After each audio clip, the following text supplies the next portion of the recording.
गरीब दर्जी भाभी ने बनाया 10 लाख वाला ब्राइडल लहंगा। सविता अपनी नंद शिखा के साथ रहा करती थी। सविता एक दर्जी का काम किया करती थी, तो वहीं उसके हस्बैंड की एक छोटी मोटी प्राइवेट जॉब थी। उसकी नंद कॉलेज में लास्ट ईयर में थी। इन दिनों सविता प्रेग्नेंट थी। सुबह सुबह का समय था। सविता सारा काम निपटाकर मशीन पर किसी ग्राहक के कपड़े सिल रही थी। तभी उसकी नंद तैयार होकर वहां आती है और कहती है, भाभी मैं कॉलेज जा रही हूँ, और हाँ, आप घर के किसी काम को हाथ मत लगाना, मैं आकर सारा काम खुद कर लूंगी। शिखा, तुम अपनी पढ़ाई में ध्यान दो, काम का क्या है, वो तो होता ही रहता है। कभी कभी मैं सोचती हूँ कि मैं कितनी खुशनसीब हूँ कि मुझे माँ जैसी भाभी मिली है। माता पिता के जाने के बाद आपने कभी भी मुझे मेरे माता पिता की कमी महसूस नहीं होने दी।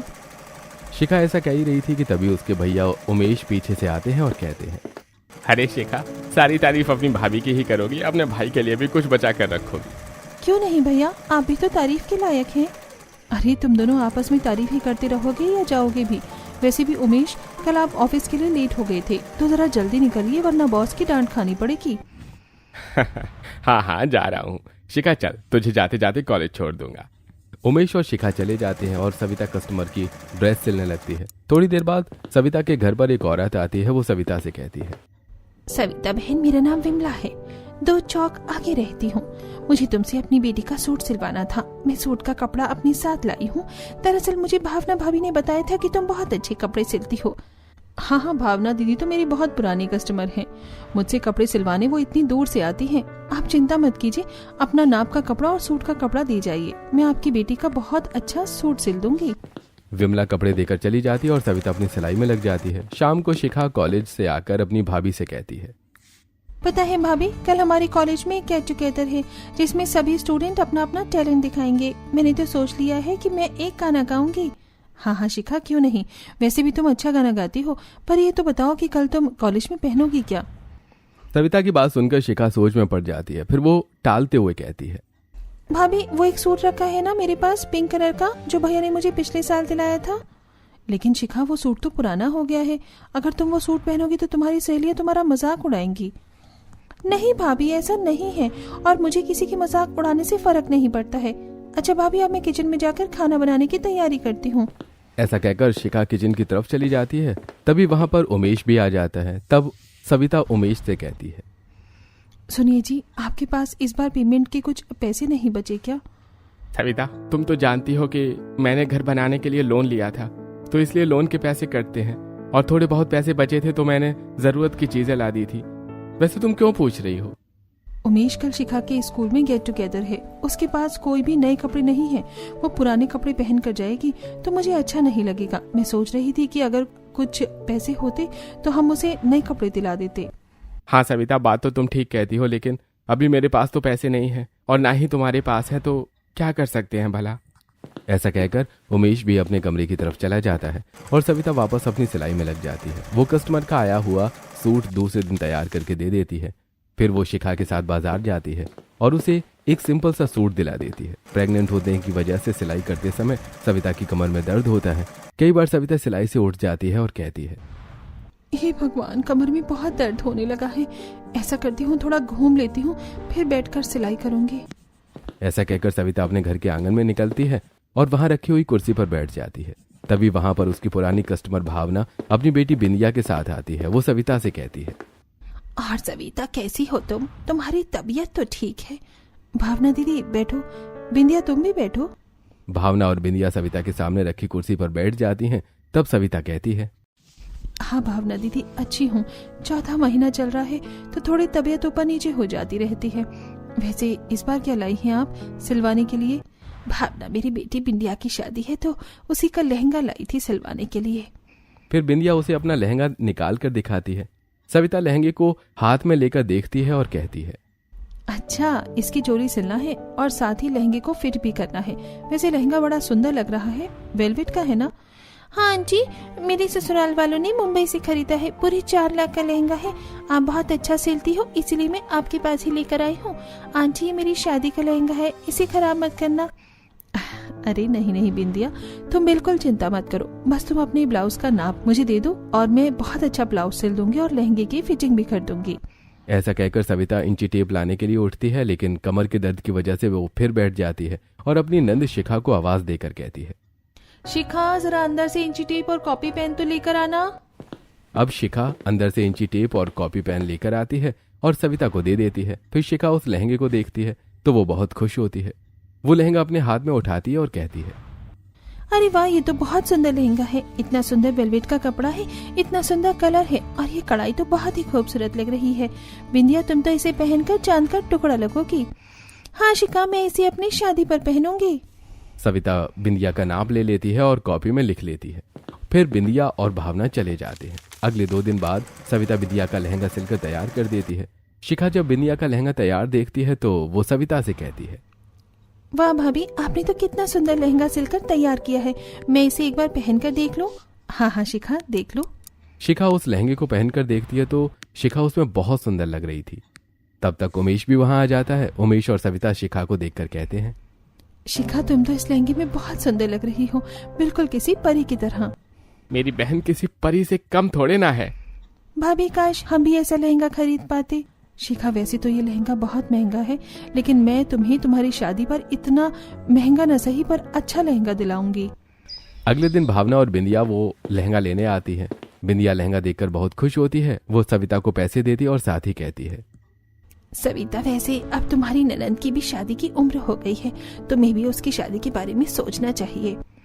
भावना ऐसा कहकर चली जाती है। रात को सविता उमेश से कहती है, सुनिए जी, आप पूरा ध्यान अपनी नौकरी पर ही रखेंगे या बहन के लिए कोई रिश्ता भी देखेंगे?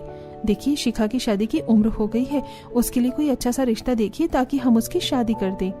तुम क्या सोचती हो कि अपनी नंद की चिंता सिर्फ तुम्हें है?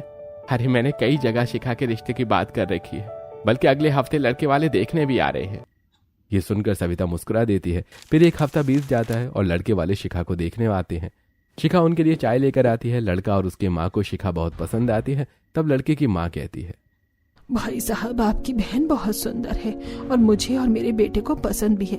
वैसे तो हमें ज्यादा कुछ नहीं चाहिए, बस दहेज में आप 2 लाख रुपया और एक गाड़ी दे दीजिएगा। इसके बाद जो भी आप अपनी बहन को देना चाहें, हमें कोई आपत्ति नहीं है। अच्छा बहन जी, हमारे पास इतने पैसे तो है नहीं कि हम शादी में इतना खर्च कर सके। बस आपके मेहमानों की अच्छी तरह से खातिरदारी कर सकते हैं। वो तो सब ठीक है बहन जी, लेकिन हमारे लड़के ने इंजीनियरिंग की पढ़ाई की है और इंजीनियरिंग की पढ़ाई करने में बहुत पैसा लगता है। लड़की की शादी करने में अब आपको कुछ तो खर्च करना ही पड़ेगा। नहीं नहीं बहन जी, हम इतना खर्चा तो नहीं कर सकते, आप जा सकते हैं। अजीब लोग हैं, बहन के लिए अच्छा रिश्ता भी चाहिए और पैसा भी खर्च नहीं करना चाहते। अरे बिना पैसे खर्च के कोई अच्छा रिश्ता मिल ही नहीं सकता आप लोगों को। चलो बेटा, चलो यहाँ से। ऐसा कहकर वो लोग चले जाते हैं। ये सब देखकर सविता बहुत उदास हो जाती है और रोते हुए कहती है, हे भगवान, तूने हमें बहुत सारे पैसे क्यों नहीं दिए? अब मैं इकलौती ननंद की शादी अच्छे से कैसे कराऊंगी? ये सुनकर शिखा भी बहुत भावुक हो जाती है और कहती है, मेरी प्यारी भाभी, आप क्यों चिंता करती है? भगवान जी सब ठीक कर देंगे। जैसा रिश्ता आप अपनी ननंद के लिए चाहती हो ना, देखना वैसा ही रिश्ता मिलेगा आपको। वैसे मुझे उन लालची लोगों के यहाँ शादी करना भी नहीं था, अच्छा ही हुआ वो चले गए। यह सुनकर सविता के चेहरे पर भी मुस्कान आ जाती है। ऐसी कुछ समय बीत जाता है। एक दिन शिखा सविता से कहती है, भाभी, घर में सब्जियां खत्म हो गई हैं, चलिए हम दोनों सब्जियां लेकर आते हैं। इससे आपका थोड़ा घूमना फिरना भी हो जाएगा, तो आने वाले बच्चे के लिए अच्छा रहेगा। नहीं नहीं शिखा, तुम अपने भैया के साथ चली जाना, मुझे कपड़े सिलने हैं। भाभी, सारा दिन मशीन पर बैठी रहती हो, ऐसे काम नहीं चलेगा, आपको मेरे साथ चलना ही पड़ेगा। शिखा अपनी भाभी को सब्जियां खरीदने के लिए बाजार ले आती है। दोनों नंद भाभी सब्जियां खरीदती हैं और पैदल ही घर वापस आने लगती हैं। रास्ते में शिखा को एक बहुत बड़ा ब्राइडल लहंगे का मॉल दिखाई देता है। शिखा देखती है कि उसमें बाहर डमी पर बड़े सुंदर सुंदर लहंगे लगे हुए हैं। उनमें से एक लहंगे को देखकर शिखा कहती है, भाभी देखो ना, इस शोरूम में कितने सुंदर सुंदर ब्राइडल लहंगे टंगे हैं और वो लहंगा तो बहुत ही सुंदर लग रहा है और उसका कलर भी कितना सुंदर है। वैसे भी पर्पल कलर आजकल ट्रेंड में है। हाँ शिखा तो सच कह रही है, लेकिन ये लहंगे बहुत ही महंगे होंगे। थोड़ी देर लहंगा को देखने के बाद शिखा कहती है, अच्छा भाभी, लहंगा छोड़ो, चलो हम दोनों पानी पूरी खाते हैं। हम लोग तो पानी पूरी खाकर ही इतने खुश हो जाते हैं जैसे हमें कोई ब्राइडल लहंगा मिल गया हो। सविता भी शिखा की बात सुनकर हंस पड़ती है। फिर वो दोनों पानी पूरी खाने लगते हैं। शाम होते ही उन्हें ठंड लगने लगती है। तब शिखा कहती है, अरे भाभी, शाम हो रही है, अब ठंड बढ़ रही है, चलो घर चलते हैं। वो दोनों अपने घर निकल जाती हैं। घर आकर सविता अपनी कमर पर हाथ रखकर कहती है, हे भगवान, मेरी कमर में तो बहुत ही दर्द हो रहा है। भाभी ऐसा करो, आप आराम कर लो, मैं खाना बना लेती हूँ, उसके बाद मैं आपकी कमर में तेल लगाकर मालिश कर दूंगी, आपको अच्छा लगेगा। अरे शिखा, कहाँ का आराम, अभी मुझे कपड़े सिल कर देने हैं, मैं सिलाई करने जा रही हूँ। फिर सविता सिलाई करने लगती है, शिखा खाना बनाती है और रात में वो अपनी भाभी की कमर में तेल लगाकर मालिश भी करती है। अगले दिन शिखा कॉलेज जाती है। कॉलेज खत्म होने के बाद वो वापस आ रही थी तो हल्की हल्की बारिश हो रही थी।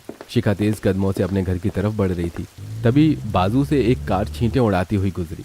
शिखा के कपड़ों पर पूरी तरह कीचड़ के छींटे पड़ गए। ये देखकर शिखा कहती है, ओहो, मेरे तो सारे कपड़े गंदे हो गए।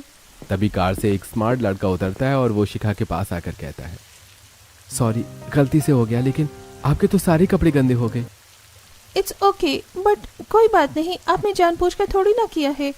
विनीत की नजर जैसे शिखा को देखकर उसी पर टिक गई। शिखा बहुत खूबसूरत थी, वो विनीत के दिल को छू गई। तभी बारिश भी तेज हो गई। विनीत उससे कहता है, देखिए बारिश तेज हो रही है, आप मेरी कार में बैठिए, मैं आपको जहां जाना है वहां छोड़ देता हूँ। अरे नहीं नहीं, मैं चली जाऊंगी। लेकिन विनीत नहीं मानता। उसके बहुत फोर्स करने पर शिखा उसकी कार में बैठ जाती है। विनीत उसे घर तक छोड़ता है। अगले दिन विनीत कॉलेज के सामने खड़ा था। थोड़ी देर बाद शिखा कॉलेज से बाहर निकलकर उसी तरफ आती है। विनीत शिखा को देखकर कहता है, मैं इधर ही जा रहा था, सोचा आपका कॉलेज ऑफ हो गया होगा तो मैं आपको ड्रॉप कर दूं। इस तरह शिखा विनीत की बातें होने लगती हैं। फिर वो अक्सर मिलने लगते हैं और कुछ दिनों में प्यार हो जाता है।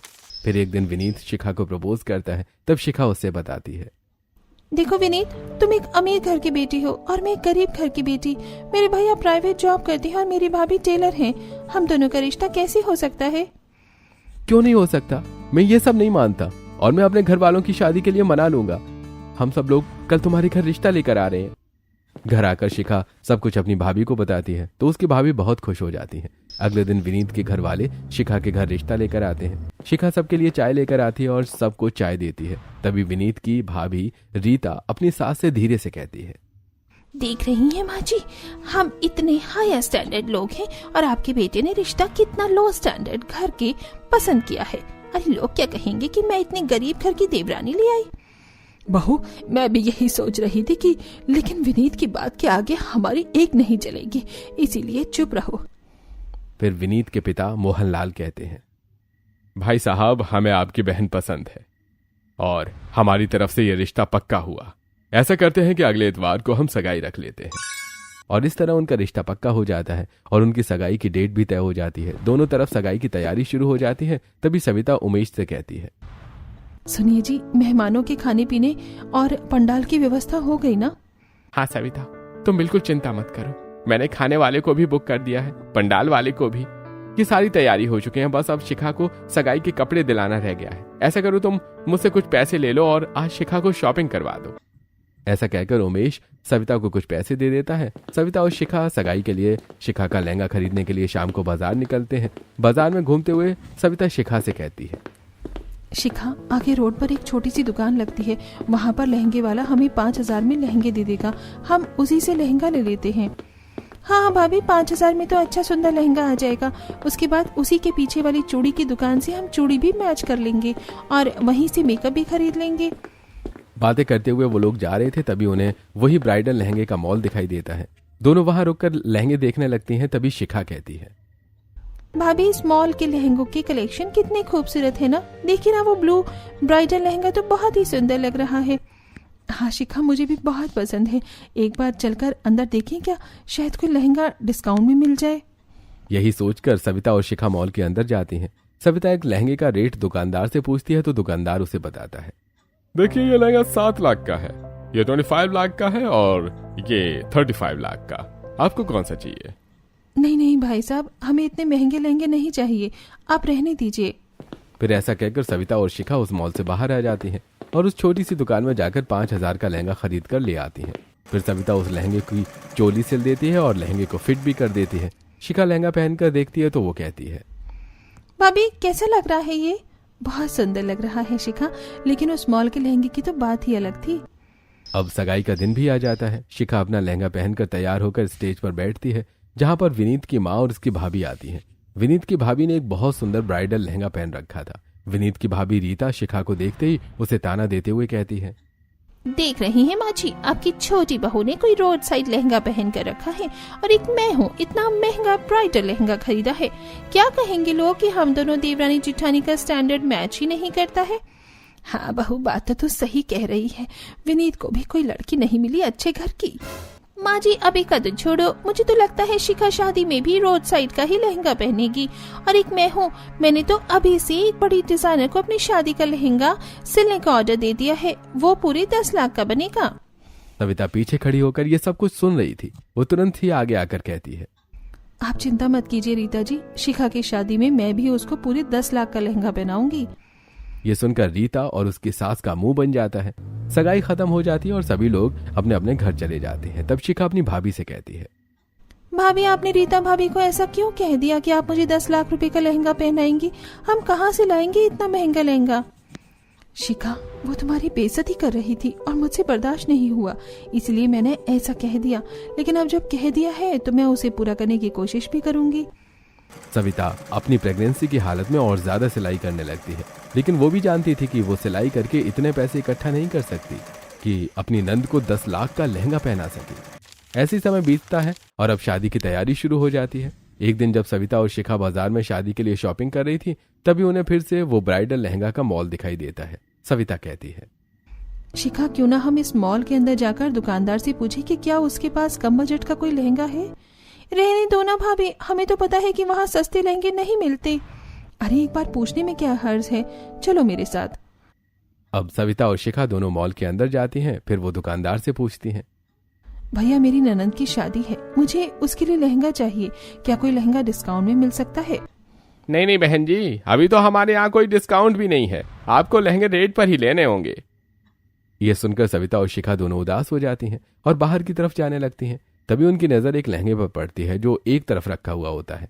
सविता उसे ध्यान से देखती है तो वो लहंगा नीचे से कटा हुआ था। ये देखकर सविता दुकानदार से कहती है, भैया ये लहंगा कटा हुआ क्यों है और आपने इसको यहाँ क्यों रखा हुआ है? अरे बहन जी, इस लहंगे को तो चूहे ने काट दिया है। हालांकि ये लहंगा पूरे 10 लाख का है, लेकिन चूहे के काटने की वजह से कोई कम में भी नहीं खरीद रहा। आप चाहो तो इसे ले जा सकते हो, 5 लाख में दे दूंगा। नहीं भाई साहब, हमारे लिए तो 5 लाख का लहंगा भी बहुत महंगा है, इसलिए हम इसे खरीद नहीं सकते। लेकिन मैं एक टेलर हूँ और मैं इस लहंगे को मोती और सितारे लगाकर ठीक कर सकती हूँ। उसके बाद तो पता भी नहीं चलेगा कि ये लहंगा कभी यहाँ से फटा हुआ भी था। अरे क्या कह रही हो बहन जी, क्या आप इस लहंगे को ऐसा बना सकती हो? भैया आप मेरी भाभी को नहीं जानते, मेरी भाभी सिलाई के मामले में जादूगर हैं, वो इस लहंगे को बिल्कुल नया बना देंगी। ठीक है बहन जी, फिर आप इस लहंगे को ले जाइए, अपने आधार की फोटो यहाँ जमा करवा दीजिए, उसके बाद आप इस लहंगे को बनाकर लाइए। अगर आपने ये लहंगा बना दिया तो ऐसे बहुत सारे लहंगे हैं जो डैमेज हो जाते हैं, जिससे हम नुकसान होता है। मैं वो सभी लहंगे आपको ही दूंगा और इसके बदले में मैं आपको अच्छी खासी पेमेंट भी दूंगा। सविता अपना आधार कार्ड दुकान पर जमा करवा देती है और उस लहंगे को लेकर बाजार की तरफ निकल पड़ती है। सविता उस लहंगे के वर्क से मैच करके स्टोन, सितारे, मोती खरीद लेती है और घर आ जाती है। अब वो लहंगे से मैच करके बिल्कुल वैसे ही सितारे, मोती और स्टोन उसमें टांक कर उसे नया जैसा कर देती है। ये देखकर सविता खुश होते हुए कहती है, अरे वाह भाभी, आपने तो इसे बिल्कुल सुधार दिया है। अब सविता और शिखा दोनों उस दुकान पर जाकर लहंगे को दे देती हैं। दुकानदार उन्हें 2000 रुपए देता है और कुछ और लहंगे भी वो सविता को सुधारने के लिए देता है। सविता उन लहंगों को भी घर लाकर सुधार देती है और उस दुकान पर दे आती है। सविता को ऐसा करते लगभग 15 दिन हो चुके थे। शादी का समय भी अब बिल्कुल पास आ गया था। वैसे तो शादी की सारी तैयारियां हो चुकी थी, लेकिन अभी भी शिखा का लहंगा आना बाकी था। एक दिन शिखा और सविता दोनों लहंगे को सुधार कर दुकान पर ले जाती हैं। वो उस दुकानदार को देती हैं। तब दुकानदार कहता है, बहन जी आपके हाथों में तो जादू है, बनने के बाद तो ये लहंगा कहीं से डैमेज लगता ही नहीं है। मैं तो सोच रहा हूँ कि आपको कुछ एक्स्ट्रा पैसे भी दे दूं। भाई साहब, अगर आप मुझे कुछ देना ही चाहते हैं तो एक्स्ट्रा पैसे मत दीजिए, बल्कि अपनी दुकान का कोई लहंगा दे दीजिए जो मैं अपनी ननंद को उसकी शादी पर पहना सकूं। यदि आप मुझे कोई लहंगा देते हैं तो मैं आपकी दुकान से बिना किसी पैसे लिए काम करती रहूंगी जब तक आपके पैसे अदा न हो जाए। सविता की बात सुनकर दुकानदार एक लहंगा सविता को देते हुए कहता है, देखिए बहन जी, ये लहंगा हमने ऑर्डर पर एक कस्टमर के लिए बनवाया था। ये पूरे 10 लाख का बना था, लेकिन इसकी डिजाइन वैसी नहीं बन पाई जैसी उसे चाहिए थी, इसलिए उसका काम बीच में ही रोक दिया गया और इसका जो ब्लाउज है वो भी प्रेस करते समय जल गया था। अगर आप इसे ठीक कर सकती हैं तो लहंगा आप ले लीजिए। सविता उस दुकानदार से उस लहंगे को ले लेती है। वो लोग मॉल से बाहर आते हैं। तब सविता मार्केट में उस लहंगे को ठीक करने के लिए चीजें ढूंढने के लिए निकल जाती है। भाभी ये लहंगा तो किसी काम का नहीं है, ये नीचे से भी बिगड़ा हुआ है और ब्लाउज चोली तो इसकी जली हुई है। आप इसे कैसे ठीक करोगी? वैसे भी आपको इसके पैसे तो उस दुकानदार को देने ही होंगे। हाँ शिखा, मैं उस दुकानदार का काम कर करके इस लहंगे के पैसे कटवा दूंगी। रही बात ये ठीक करने की, तो मैं इसे ठीक कर लूंगी, तो चिंता मत कर, चल मेरे साथ, हम इसे ठीक करने का सामान ढूंढते हैं। अब सविता अलग अलग दुकानों पर घूमकर उस लहंगे को ठीक करने का सामान ले लेती है और घर आ जाती है। और सबसे पहले वो चोली का जला हुआ भाग काट कर निकाल देती है और उसकी जगह उसका लाया हुआ एक बड़ा सा फूल रखकर उसे चिपका देती है। फिर वो अपने हाथों से सिलकर फूल को चोली पर चिपका देती है और फिर जहां से लहंगे की डिजाइन बिगड़ी हुई थी वहां से अपने हाथों से कढ़ाई करके उस डिजाइन को ठीक कर देती है। फिर वो चोली सिलती है और चोली के पीछे के गले में डोरी लगाती है और डोरी में बड़े बड़े पॉम पॉम लगाती है। साथ ही लहंगे की फिटिंग कर देती है। तैयार होने के बाद शिखा उस लहंगे को पहनकर देखती है तो वो बहुत सुंदर लगता है। आसपास की औरतें जब अपनी सिलाई के कपड़े डालने आती हैं तो उस लहंगे को देखकर बहुत हैरान रह जाती हैं। सभी उसे उठाकर देखती हैं और बहुत तारीफ करती हैं। तभी माधवी कहती है, सविता ये लहंगा तो बड़ा ही खूबसूरत है, इसे पहनकर तो शिखा बिल्कुल राजकुमारी लगेगी। तारीफ सुनकर शिखा सविता बहुत खुश हो जाते हैं। अब शादी में केवल 3 दिन रह गए थे। शाम को शिखा की जेठानी रीता अपनी सास के साथ शगुन लेकर शिखा के घर आती है। वो शिखा को शगुन की मेहंदी और कपड़े देते हुए कहती है, ये लो शगुन की मेहंदी, मैंने इसे हैदराबाद से बुलवाया है और ये तुम्हारे हल्दी के कपड़े भी हैं। इसे भी मैंने एक बहुत अच्छी डिजाइनर से डिजाइन करवाया है। वैसे अभी तो तुम डिजाइनर कपड़े पहन लोगी, पर शादी पर तो तुम वही पहनोगी, किसी छोटी सी दुकान का सस्ता लहंगा। नहीं रीता जी, मैंने अपनी ननद के लिए लहंगा खरीद लिया है और वो लहंगा एक सुंदर ब्राइडल और ब्रांडेड लहंगा है जो कि पूरे 10 लाख रुपए का है। अच्छा, ब्रांडेड लहंगा, जरा मैं भी तो देखूं कि तुमने कौन सा ब्रांडेड लहंगा खरीदा है। अब सविता रीता को लहंगा दिखाती है। रीता देखती है कि लहंगा सचमुच बहुत सुंदर होने के साथ साथ बहुत यूनिक भी था। ये देखकर रीता कहती है, ये लहंगा तो काफी महंगा लगता है, तुमने कैसे ले लिया और कहाँ से लिया तुमने? बहन जी, कुछ करने की चाहत हो ना तो भगवान रास्ते निकाल ही देते हैं। रीता बहू, ये लहंगा तो तेरे लहंगे से भी ज्यादा खूबसूरत है। अब तो शिखा भी अपनी शादी में हाई स्टैंडर्ड दुल्हन लगेगी। आप सच कह रही हो माँ जी, ये लहंगा तो मेरे लहंगे से भी खूबसूरत है। आप मुझे उस दुकान का पता बता दीजिए जहाँ से आपने ये लहंगा लिया है, मैं भी ऐसा ही एक लहंगा ले लूंगी। रीता जी, वहाँ पर ऐसा तो एक ही लहंगा था। भाभी, ये लहंगा इतना भी डिजाइनर नहीं था, इसे तो मेरी प्यारी भाभी ने इतना डिजाइनर बना दिया है। मैं समझी नहीं भाभी, इसमें जो बड़े बड़े पॉम पॉम लगे हैं ना, ये मेरी भाभी ने लगाए हैं, और ये जो पीछे बड़ा सा फूल लगा है इसे भी मेरी भाभी ने ही लगाए हैं, और ये जो नीचे एक्स्ट्रा डिजाइन है ये सब मेरी भाभी ने अपने हाथों से बनाए हैं। अच्छा, तभी तो मैं सोचू कि ये लहंगा इतना यूनिक क्यों लग रहा है। अगर आपको मेरा लहंगा पसंद है तो आप ये रख लीजिए, मैं आपका लहंगा पहन लूंगी। ऐसा कहकर शिखा अपना लहंगा पैक करके रीता को दे देती है। रीता वो लहंगा अपने हाथों में लेती है और कहती है, लेकिन अगर ये लहंगा मैं पहन लूंगी तो तुम्हारी भाभी को बुरा नहीं लगेगा। नहीं नहीं बहन जी, आप कैसी बातें कर रही हैं, आप भी तो मेरी ननद जैसी ही हो। अगर आपको ये लहंगा पसंद है तो आप ही पहन लीजिए, मुझे भला क्या ही एतराज हो सकता है। सविता की बातें सुनकर रीता अपने मन में सोचती है, कहने को तो ये लोग एक मिडिल क्लास फैमिली से हैं, लेकिन इनका दिल कितना बड़ा है। अपना इतना मुश्किल से बनाया हुआ लहंगा वो मुझे देने के लिए तैयार हो गए। मैं तो सिर्फ नाम की अमीर हूँ, असली अमीर तो ये लोग हैं। फिर रीता अपनी देवरानी से कहती है, नहीं शिखा, इस लहंगे को तुम ही पहनना। मैं चाहती हूँ कि मेरी होने वाली देवरानी बिल्कुल मेरी तरह दिखाई दे, और मुझे बहुत खुशी है कि तुम जैसी लड़की मेरी देवरानी बन रही है। भाभी, आप भी मुझे माफ कर दीजिएगा अगर मैंने किसी भी तरह से आप लोगों का दिल दुखाया हो। दोनों बहुओं की इस तरह की बातें देखकर अंजना को भी अपनी गलती का एहसास होता है और वो कहती है, लोगों के घर में सितारा भी बड़ी मुश्किल से आता है, लेकिन मेरे घर में तो 2 चांद हैं मेरी दोनों बहुएं। अब शादी का दिन भी आ जाता है। शिखा उस ब्राइडल लहंगे को पहनकर तैयार होती है और वो बहुत खूबसूरत लगती है। बारात आ जाती है। विनीत और रीता दोनों ही शिखा को देखकर बहुत खुश होते हैं। रीता विनीत से कहती है, देवर जी, मानना पड़ेगा आपकी पसंद को, शिखा सचमुच बहुत खूबसूरत है।